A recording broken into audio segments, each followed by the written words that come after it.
Deus governa as autoridades. Esse mês a gente tem uma descoberta a fazer.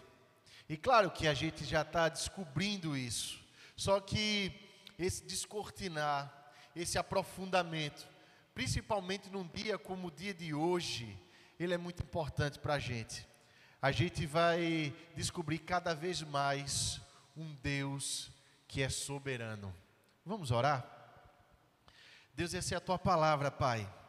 E a gente se sente aqui muito pequeno, Deus, diante do Senhor, Pai, porque a Tua palavra tem uma sabedoria, Pai, inalcançável a nós.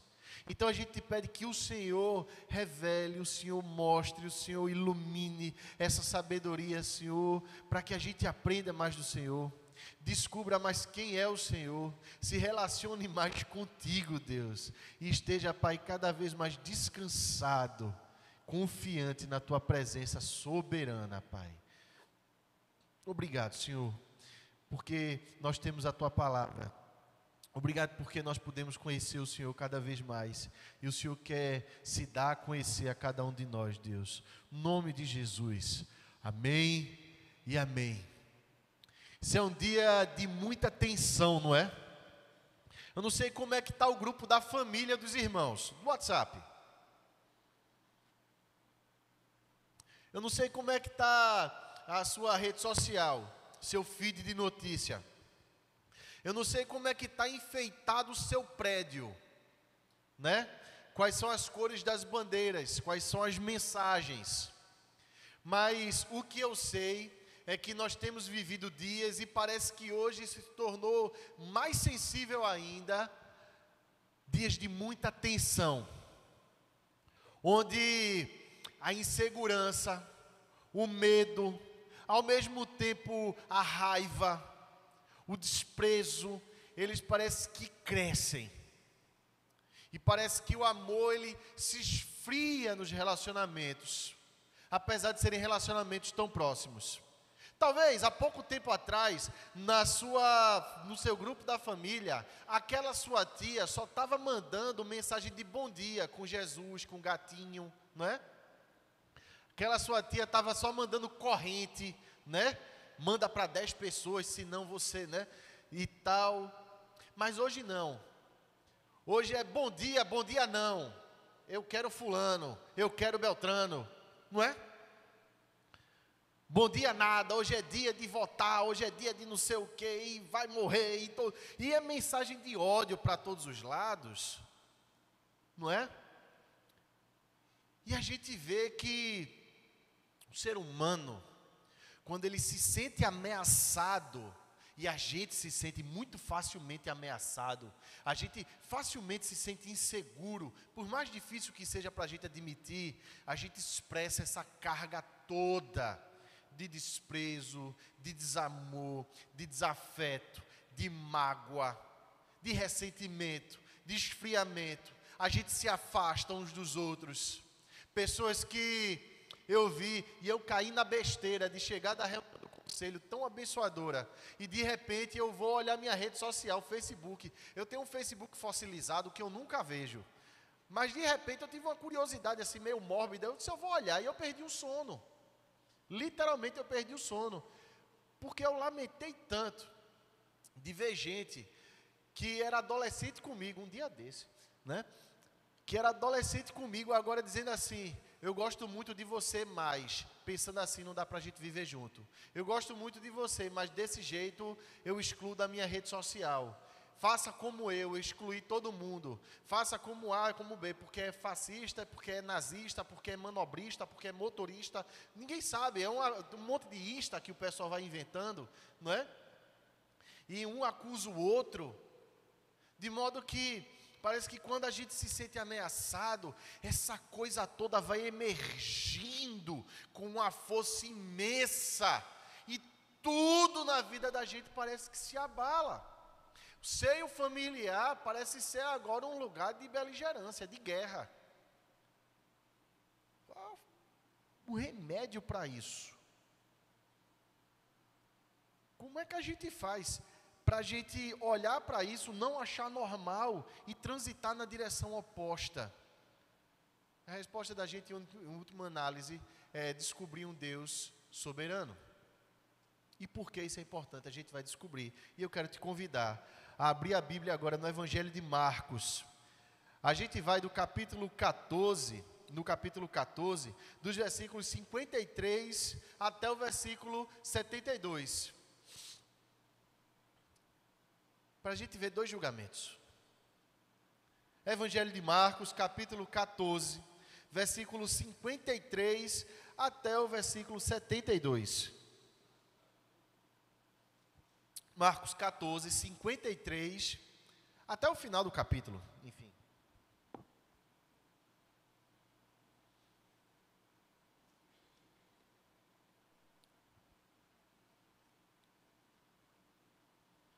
Cadê, meu Deus? Eu vou pedir para os irmãos ficarem bem atentos, que aqui e ali, eu vou pedir para a igreja ler junto comigo, bem alto, bem forte, tá certo? E levaram Jesus ao sumo sacerdote, principal autoridade religiosa, né? E reuniram-se todos os principais sacerdotes, os anciãos e os escribas, as autoridades todas. Pedro seguira-o de longe até o interior do pátio do sumo sacerdote, e estava assentado entre os serventuários, aquentando-se ao fogo. E os principais sacerdotes e todo o sinédrio procuravam algum testemunho contra Jesus, para o condenar à morte, e não achavam, pois muitos testemunhavam falsamente contra Jesus, mas os depoimentos não eram coerentes.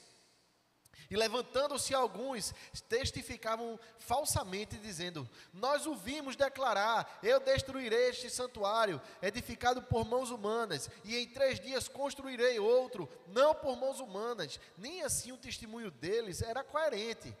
Levantando-se o sumo sacerdote no meio, perguntou a Jesus: nada respondes ao que estes depõem contra ti? Ele, porém, guardou silêncio e nada respondeu. Tornou a interrogá-lo o sumo sacerdote e lhe disse: és tu o Cristo, o Machia, o Messias, o Filho do Deus bendito? Por favor, leia comigo o versículo 62. Jesus respondeu: eu sou, e vereis o Filho do Homem assentado à direita do Todo-Poderoso e vindo com as nuvens do céu. Então o sumo sacerdote rasgou as suas vestes e disse: que mais necessidade temos de testemunhas? Ouvistes a blasfêmia? Que vos parece?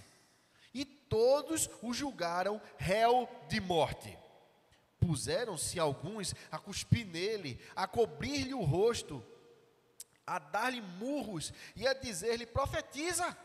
E os guardas o tomaram a bofetadas. Estando Pedro embaixo no pátio, veio uma das criadas do sumo sacerdote, e vendo a Pedro que se aquentava, fixou-o e disse: tu também estavas com Jesus, o Nazareno. Mas ele o negou, dizendo: não o conheço, nem compreendo o que dizes. E saiu para o alpendre, e o galo cantou. E a criada, vendo, tornou a dizer aos circunstantes: este é um deles. Mas ele outra vez o negou. E pouco depois, os que estavam ali disseram a Pedro: verdadeiramente és um deles, porque também tu és Galileu. Por favor, leia comigo o versículo 71. Ele, porém, começou a praguejar e a jurar: não conheço esse homem de quem falais. E logo o galo cantou pela segunda vez. Então Pedro se lembrou da palavra que Jesus lhe dissera: antes que 2 vezes cante o galo, tu me negarás 3 vezes. E caindo em si, desatou a chorar. A gente está vendo aqui um dos dias, ou talvez o dia mais tenso do planeta Terra. Pessoas se amontoavam ao redor de Jesus, apertavam, o comprimiam, o acusavam o tempo inteiro. E Jesus estava numa situação de total opressão, de ameaça real à sua vida. O que existia ali não era um julgamento, era uma condenação prévia com algum motivo que eles ainda iriam descobrir. Era um quadro de injustiça, era um quadro de infâmia, era um quadro de uma total desproteção. E Jesus Cristo estava ali, o ser mais desprotegido do planeta Terra, diante daquelas autoridades. E todos ali eram autoridades. O texto faz questão de dizer que eram os principais, que era sumo sacerdote, que eram escribas, que eram pessoas muito letradas, que eram pessoas cultas, eram pessoas que sabiam das coisas. E eles estavam ali, guarnecidos de soldados do Império Romano, que também tinham interesse, ou pela própria crueldade, porque não tinha envolvimento direto com Jesus, ou então para satisfazer aqueles. Mas o fato é que Jesus Cristo estava ali, no foco de todas as ameaças. Deixa eu perguntar para o irmão agora, para os irmãos agora: você já se sentiu ameaçado? Já se sentiu ameaçado? Você já teve medo? Você já esteve num lugar e você alimentou desconfiança de alguém, não é? A gente quando desconfia e a gente quando olha assim não se sente à vontade. A gente tem uma vontade imensa de sair à francesa, não é? De pedir licença, se levantar educadamente e se retirar. A gente não gosta de estar em lugares onde a gente não se sente à vontade. A gente não gosta de estar em lugares onde as pessoas nos tratam com desconfiança, ou que a gente tem desconfiança de alguém. Nós não gostamos de lugares onde a gente se sente ameaçado, mas Jesus Cristo estava lá, no meio dessas autoridades, se sujeitando deliberadamente a cada uma delas. E as pessoas acusavam, e Jesus estava calado. E as pessoas falavam, e o outro dizia: e você não vai dizer nada? E ele guarda silêncio. Do lado de fora, tem uma outra pessoa. Um desses, que era muito corajoso. Pedro, ele era muito estourado, valente. Era o que a gente chama aqui de sangue nos olhos, sabe como é? Ele era muito, sabia de tudo, falava tudo e tal. E ele disse a Jesus: eu vou morrer pelo Senhor. E ele falou: não acredito, não pode. E alguém vem pegar Jesus. Pedro saca uma espada. Só que de repente, Pedro, que estava ali somente para se esquentar, ele se sente julgado, se sente desconfortável. Ele que era tão valente, ele que era tão corajoso, que se dizia tão fiel, que aos próprios olhos tinha o adjetivo da pessoa forte. Ele rapidamente se sente ameaçado, rapidamente se sente julgado, rapidamente se sente condenado. E ele tem uma pressa para falar, e ele se perde nas palavras, tão rápido, simplesmente porque pessoas que estavam ali, que não tinham autoridade nenhuma, eram os serventuários que não estavam lá dentro, não tinham o privilégio de se esquentar portões adentro. Antes eles estavam no pátio externo, se apertando ao redor de uma fogueira ou qualquer que fosse aquilo que estava os esquentando. Eles se apertavam ali, se comprimiam ali, tentando se esquentar. Mas agora parece que esses serventuários, para Pedro, se tornaram assim as principais autoridades, e Pedro agora se sente julgado. A resposta de Pedro é primeiro uma negação, depois outra negação, e depois ele desata a praguejar. Imagina a quantidade de palavrão que saiu daquela boca. Imagina que Pedro, ele queria ser muito enfático e veemente na negação, em dizer: eu não conheço esse homem. Naquele momento, Pedro, que tinha assistido coisas maravilhosas, de ressurreições, de curas, de milagres, de pregações, aquele Pedro, o mesmo que disse que Jesus Cristo era o Messias. Aquele Pedro que disse: para onde vamos nós, se só o Senhor tem essa palavra da verdade? É aquele mesmo Pedro que disse que não conhecia Jesus, porque ele se sentiu ameaçado.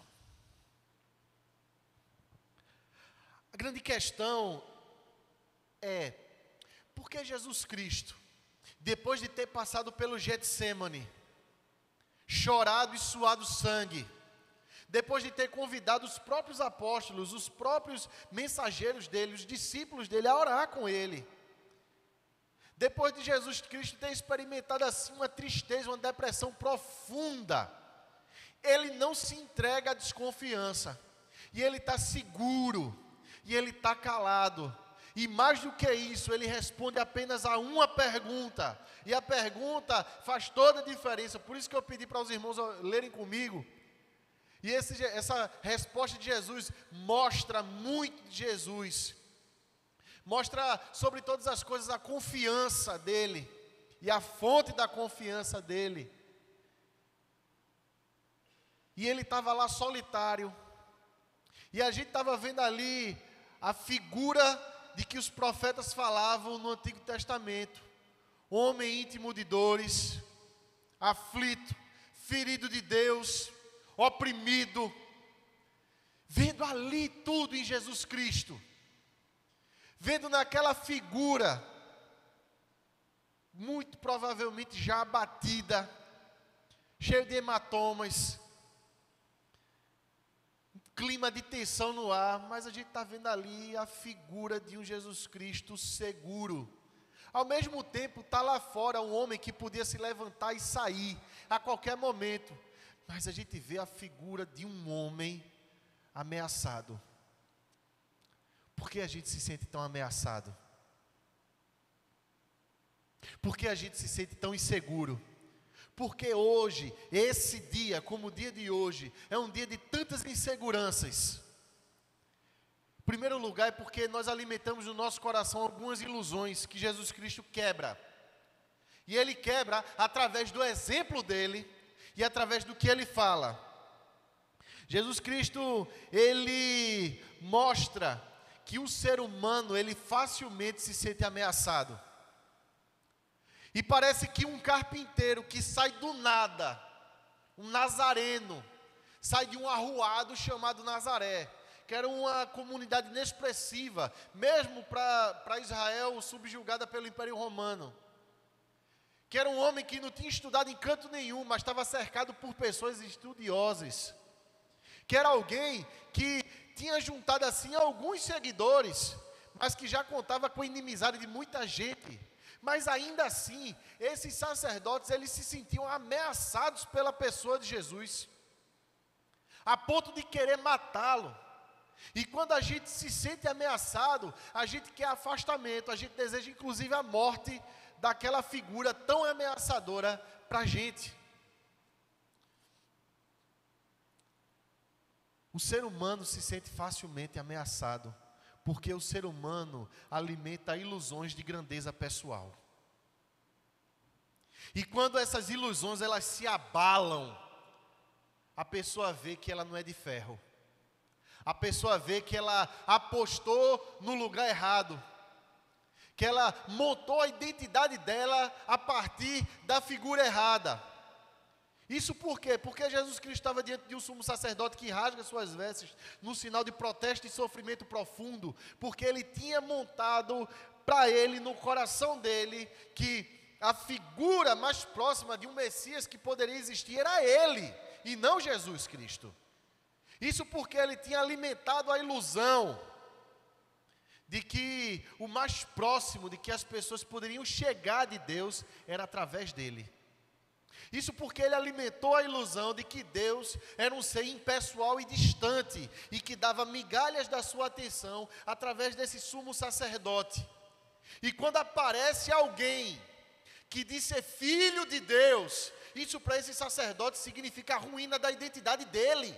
Significa para ele dizer assim: então quer dizer que as pessoas vão ter acesso a Deus e não é através de mim? Qual é a minha função nesse mundo? que é que eu estou fazendo aqui? Isso tem tudo a ver com a gente. Porque quando chega num período como esse, em que a gente sente que a carreira profissional se abala, a gente tem a mesma sensação de desconstrução da personalidade. O que é que eu vou fazer daqui para frente? Quem vou ser eu daqui para frente? Quando a gente tem a sensação de que de repente os ícones que nós apostamos a vida inteira não eram aquilo tudo que eles juravam ser, e que eles não resolveram, ou que eles pretendiam resolver, mas se perderam no caminho, ou seja lá o que for, mas quando a gente experimenta essa quebra desses heróis, as pessoas sentem a sua identidade mais profunda abalada. A pessoa se sente perdida. A pessoa sente que ela está errada. E como negar, e como admitir que está errado, é muito difícil, se parte para a defesa desenfreada. Quando a pessoa se sente ameaçada, normalmente ela responde com ameaças. Quando a gente se sente amedrontado, a gente responde com as armas que nos deram. A gente tenta impor o medo. A gente responde à ameaça. A gente responde ao desaforo. A gente responde ao desatino na mesma moeda. E Jesus Cristo não estava tentando ameaçar ninguém, só que a presença de Jesus Cristo e a pessoa de Jesus Cristo mostrava algo que as pessoas não queriam admitir. Que era ruim demais porque significava desconstrução de um projeto de sociedade, significava desconstrução de um projeto de valores, significava desconstrução da autoimagem. A presença de Jesus Cristo na vida da gente abala a nossa autoimagem. A presença de Jesus Cristo na vida da gente abala a nossa autoimagem, porque a presença de Jesus Cristo na vida da gente faz soar uma pergunta: quem é você? Quem é você? A pergunta do sumo sacerdote era a tentativa da negação de que o sumo sacerdote não estava com essa bola toda. Nossa necessidade de um Salvador, a nossa necessidade de um referencial que não está nesse mundo, mas que está para além desse mundo, significa que nós não temos a resposta para todas as coisas, que nós não somos os donos da verdade, que nós não podemos apostar todas as nossas fichas nos candidatos, que nós não podemos apostar tudo que nós somos e dizer que o nosso futuro vai ser melhor a partir de hoje ou de amanhã. Porque Jesus Cristo responde, e Ele responde como Deus respondeu no Antigo Testamento: eu sou. E mais do que isso, eu sou. E vocês vão entender qual é a minha função. E vereis o Filho do Homem assentado à direita do Todo-Poderoso. Ou seja, eu sou o Filho de Deus bendito, e mais do que isso, eu sou autoridade sobre vocês. Meu irmão, quem é sua autoridade maior nesse mundo? Meu irmão, quem é a sua autoridade maior nesse mundo? Porque deixa eu dizer isso para você. Se você crê que Jesus Cristo é a sua autoridade maior nesse mundo, você defende aquilo que você crê. Agora, se você entende que é um outro, você vai defender esse outro, porque nós vivemos em torno dessa nossa cosmovisão, e a nossa cosmovisão é função daquilo que nós cremos, sobre as coisas, sobre o todo da nossa vida. Mesmo que a gente não fique pensando nisso o tempo todo, num momento como o dia de hoje, isso emerge de dentro da gente. Essa nossa crença, ela sai de dentro da gente. Ela deixa o nosso ego sensível a críticas. Ela deixa o nosso ego assim, afeito à autoafirmação. E aí eu vou te perguntar assim: Você acredita que Jesus Cristo é essa autoridade de Deus sobre você? Mas esse mesmo Jesus Cristo estava sujeito a essas autoridades. Ele se submeteu, ele estava lá. Olha só que coisa, gente injusta, gente impura. Presta atenção nisso. João Batista, homem santo, homem que falava para essas mesmas autoridades: se arrependam. Ele disse assim: eis aí aquele que eu não sou digno de chegar perto, de chegar aos pés, de desatar as sandálias, de carregar as sandálias. Eu não sou digno. E esse Jesus Cristo, com toda humildade, esse Jesus Cristo, com todo o carinho, ele estava lá. Aí a pergunta para a gente é: como é que ele fez isso? E como é que a gente, chamado cristão, faz isso também? Que combustível é esse? Da onde emana essa crença? Da onde emana essa fé? Da onde sai isso tudo? Será que é de uma ideologia muito bem construída? Será que são de argumentos logicamente colocados, coerentes e bem distribuídos? Ou de uma realidade relacional? E aqui a gente tem que ressaltar a realidade relacional do nosso Deus. Porque quem era Jesus? Deus encarnado. Quem é Jesus? Porque Ele está vivo. Deus encarnado, com interesse em se relacionar com cada um de nós, com interesse em conversar com cada um de nós. Em que termos Ele faz essa realidade acontecer? É no termo, meus irmãos, que a gente precisa aprender. É que a soberania de Deus, ela se relaciona com a gente através de uma lógica de amor sacrificial. Esse amor sacrificial que deve permear, e esse amor sacrificial que deve ser o combustível dos nossos relacionamentos. Esse amor sacrificial que nos ensina a amar e a confiar. Esse amor sacrificial que se firma na soberania de Deus, que deixa a gente forte. E esse amor sacrificial significa que você ama sem o outro merecer ser amado.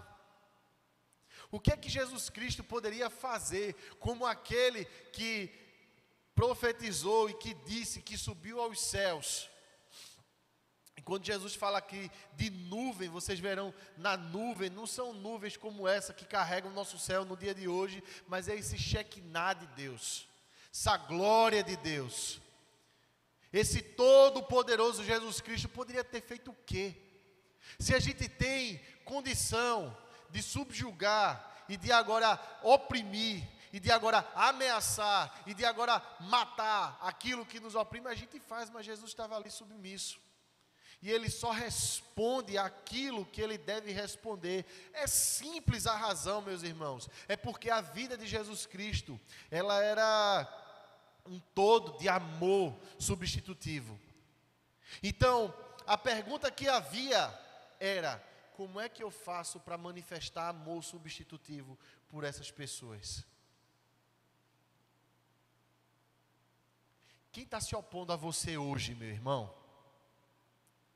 Quem está se opondo a você hoje é essa pessoa que você deve amar. Às vezes a gente teoriza e teoriza e teoriza, e a pregação, às vezes, do nosso evangelho se torna somente um amealhado de informações sobre Deus. Só que viver isso não é uma teoria, é uma realidade. Pedro não estava disposto a viver essa realidade. E por quê? Porque ele perdeu o foco.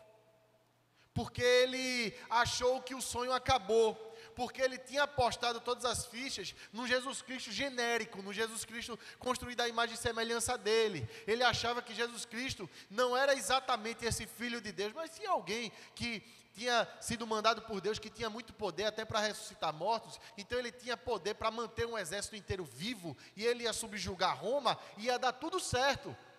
Só que quando Pedro vê essa imagem de um Jesus frágil, ele diz: não é o Jesus que eu quero para mim, eu não me identifico mais com Jesus.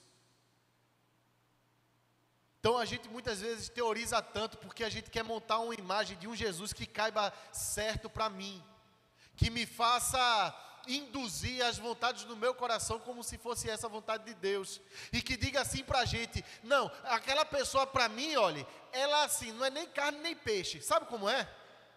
Ela nem fede nem cheira. Eu não brigo com ela, mas também a gente não vive junto, mas eu também não tenho nada contra ela. E o desafio de Jesus Cristo para todos nós hoje é: ame quem se opõe a você. Perdoe. Chegue junto. Resolva. Trate. Abrace. Porque isso é a maior glória da igreja. É quando ela se torna tão diferente do mundo dividido, que ela está disposta a acolher, a arcar com o contraditório, e não só teorizar, mas praticar. Pergunta última para a gente é: ok, da onde é que eu tiro forças para amar tanto? Porque é fácil ou é difícil? É fácil. É complicado. Eu não sei quantas mães e quantos pais, por exemplo, de adolescentes já falaram comigo: pastor, é tão difícil lidar com ele ou com ela. É tão respondão, é tão respondona. É tão complicado, pastor, porque sabe de tudo e jura que sabe de tudo. Aí eu perco a paciência. Aí eu isso e eu aquilo. De onde é que eu tiro forças, pastor? Como é que eu faço? Ao mesmo tempo, como é que eu faço para amar alguém que pensa tão diferente de mim? Porque quando eu chegar amanhã no meu trabalho, de repente eu vou receber uma notícia que eu não queria receber, e eu vou sofrer assim uma chuva de críticas. E eu não vou estar nem um pouco à vontade, eu vou estar me sentindo ameaçado amanhã. E eu não vou estar bem. É porque quando você descobre a soberania de Deus, quando você descobre que esse Deus, Ele é soberano, e Ele não acaba, você descobre também que esse amor substitutivo de Deus, esse amor de Jesus Cristo, de Cristo, foi para que você também não se acabasse. Os sacerdotes, Pedro, eles estavam se sentindo ameaçados, porque eles achavam que a vida deles ia acabar. E Jesus Cristo estava aqui tranquilão, dizendo assim: vocês vão me ver voltar, eu vou ressuscitar. Vocês vão me ver voltar, eu tenho o poder da vida nas minhas mãos, e eu vim para dar vida a cada um. E eu faço isso por amor. Você já foi ajudado na rua por alguém que é muito mais forte do que você? Já? Você já se sentiu assim, abraçado por alguém que é muito mais forte do que você? Você já se sentiu amado por alguém que é muito mais poderoso do que você? Como é que a gente se sente, né? A gente se sente constrangido. Mas a gente pode confiar e descansar, porque a gente sabe que a ajuda vai vir. E a gente se sente forte. O amor substitutivo de Jesus Cristo nos torna fortes. Creia nisso. E viva pela sua crença nesse amor substitutivo. E aí você vai reproduzir esse amor substitutivo, sem se sentir ameaçado. Pedro, ele descobriu isso. Pedro ele descobre que o amor substitutivo é o único amor que transforma. Nenhuma outra forma de amar, nem a paixão mais avassaladora transforma, mas o amor substitutivo transforma. O amor sacrificial transforma. Pedro descobre isso pouco tempo depois. Porque quando Jesus Cristo ressuscita, ele não vai atrás dos sumos sacerdotes. Talvez a gente iria, né? Num sentimento de revanchismo. Ressuscitei no terceiro dia, eu ia lá na casa de Caifás. Bom dia. Quer comprar brincadeira, não é isso não. Bom dia. Ressuscitei. E aí, Caifás, como é que vai ser agora? Mas Jesus Cristo foi atrás de Pedro. E aí ele foi atrás de Pedro perguntando assim: ô Pedro, tu me ama, Pedro?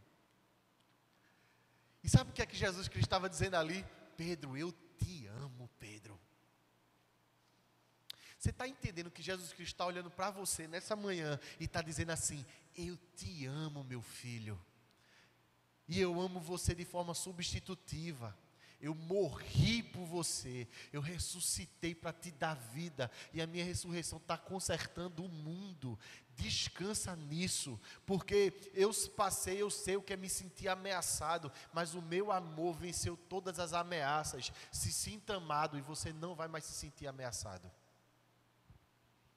Confie, porque quando a gente se sente confiante no amor incansável, infinito de Jesus Cristo, a gente não se sente ameaçado, a gente não se sente inseguro, pelo contrário, a gente reproduz a lógica do amor. Foi o que Pedro fez, reproduziu a lógica do amor.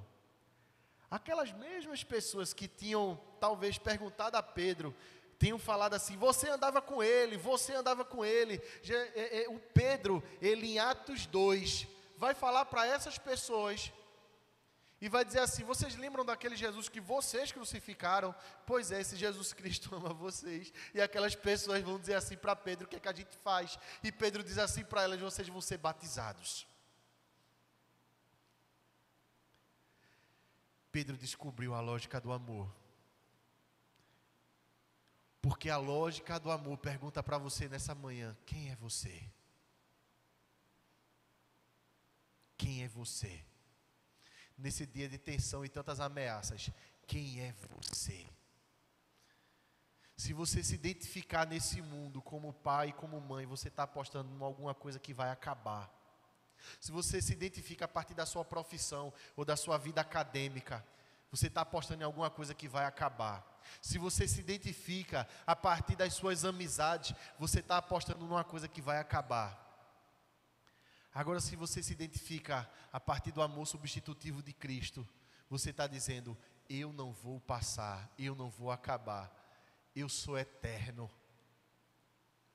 E tudo que eu vivo nesse mundo é uma contingência. Tudo que eu vivo nesse mundo é secundário. Tudo que eu vivo nesse mundo uma hora vai passar. E aí você não se sente mais abalado, porque você sabe que todas as coisas no mundo são finitas e elas passam. Mas o amor de Cristo por você não passará. Descanse nesse amor. Vamos orar? A gente não vai cantar uma música final, porque o pessoal do louvor precisa voltar, né? E eles vão voltar para cá nos demais cultos. Mas a gente vai orar e a gente vai impetrar a bênção. E eu quero te convidar a se colocar de pé agora para a gente finalizar o nosso culto. Mas essa oração final, ela não diz respeito somente a um ato de entrega da nossa nação, mas sim a um ato de entrega do nosso coração. Porque talvez o dia de hoje seja um dia que você esteja se sentindo assim muito tenso, muito ameaçado, talvez até constrangido, talvez desconfiado. Mas esse é o dia também que Deus pergunta para a gente: quem é você? E a gente tem a oportunidade de dizer: eu sou teu filho amado, Deus, e eu quero estar confiante no Senhor. Vamos orar? Deus, esse é o pedido do nosso coração, que o Senhor nos mostre cada dia mais esse amor, que a gente veja, Pai, o teu amor nas coisas, Pai, que o Senhor criou, um cheiro bom do cabelo da filha da gente, Deus, no abraço dos nossos irmãos. Que a gente perceba esse amor, Pai, nesses cantos maravilhosos desses pássaros que o Senhor criou, na altura do céu, Pai, na beleza da terra, na exuberância da Tua criação, Pai, que brotou de um coração que ama e que disse: seja feito, seja criado, e assim foi feito. Que a gente descubra o Teu amor na Tua palavra, Pai, que a gente descubra o Teu amor em meio à adoração, e que no nome de Jesus Cristo o Senhor nos ensine a amar de forma substitutiva, entendendo que esse amor não acaba,